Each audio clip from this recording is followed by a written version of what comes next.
Hey everybody, welcome back.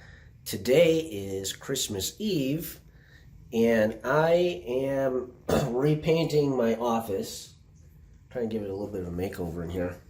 And I'm also battling some type of respiratory infection, so it's a little bit hard to talk and my voice is a little scratchy. But while I was doing this painting, I came up with an idea for a video, and that is to talk about typecasting in your role as a software developer. So what do I mean by typecasting? I'm not really talking about the typecasting of one variable as a type versus another, like a string or an int. I'm talking about typecasting like how actors get typecast into their roles, sort of like how Adam West had a hard time playing any role other than campy Batman. Well, as a software engineer, you're probably going to run into some similar issues, which is something that you probably need to consider if you want to get into software development. So the way this happens is that most big companies have very segmented roles, and you're probably going to be working on an agile team or a scrum team where you have several developers and a product person and the scrum person who's kind of like the helps things roll along on a team, and there's other types of managers in the company. And in most companies, they kind of want everybody to stay in their own lane. So that means that if you're a developer, you're going to be mostly doing development work, and any product development type of stuff is going to be left to the product people. And most of the time, developers are okay with this because they enjoy working with the technology and the tools, and they like working on stories, doing bug fixes, adding little features, changes to the form, changes to things in the database, and most developers could be pretty happy with that. But if you're a very entrepreneurial person and like to wear many hats, it could be kind of difficult for somebody with that kind of personality. So what might happen is, if you want to get more into the business side of things and you have ideas on how to improve the product, or you want to talk with the customer, you might run into some friction there with the other people doing their other roles. The product people may not care so much about what your ideas are, what your feedback is, and they kind of just want you to stay in the coding area. And that's one of the reasons that big companies with those very well-defined roles are kind of challenging for entrepreneurial type people like myself.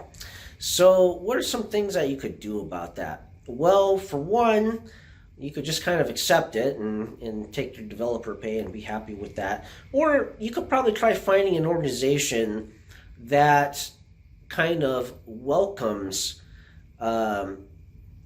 that's a little bit more welcoming of somebody who wears many hats. But like I'm saying, most companies are not like that. You'll probably be expected to stay within your developer confines.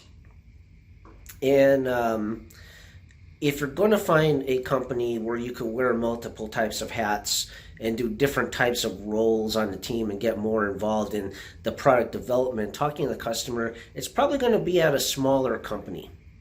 And another way that you could do that is by doing your own consulting or running your own sort of business or your own product, which is kind of difficult to do and kind of difficult to get on the ground, because at that point you have to wear all the many hats because you're running the business yourself.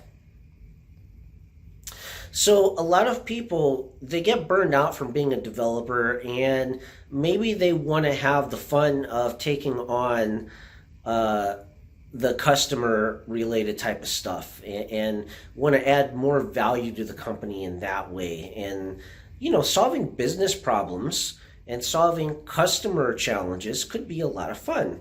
And for the developers who want to do that, many of them actually migrate on to becoming like a product owner or a management type of role, or something where they're like, I guess you could call it an engagement manager, or some type of a customer relations or sales type of role involving the customer.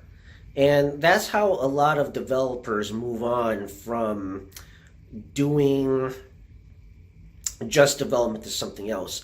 But the trade-off is that if you're going to stay with the same company, you're probably going to have to leave the fun of doing the coding itself. And that's something that a lot of people who move on to management actually miss eventually.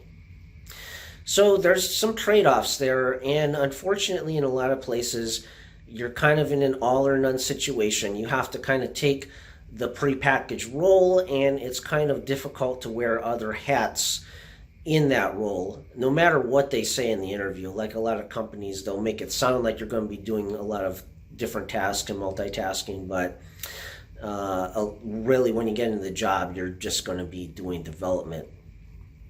Okay, so that's just kind of what I wanted to talk about, is that trade-off that you have in being a developer, that you have to really like doing the development because that's what you're primarily going to be doing in most places. If you want to move on, you might have to compromise that and take on a more businessy role. All right, well, I hope you found that idea something interesting to ponder. If you liked it, subscribe to my channel and give this video a like, and I'll see you in the next video.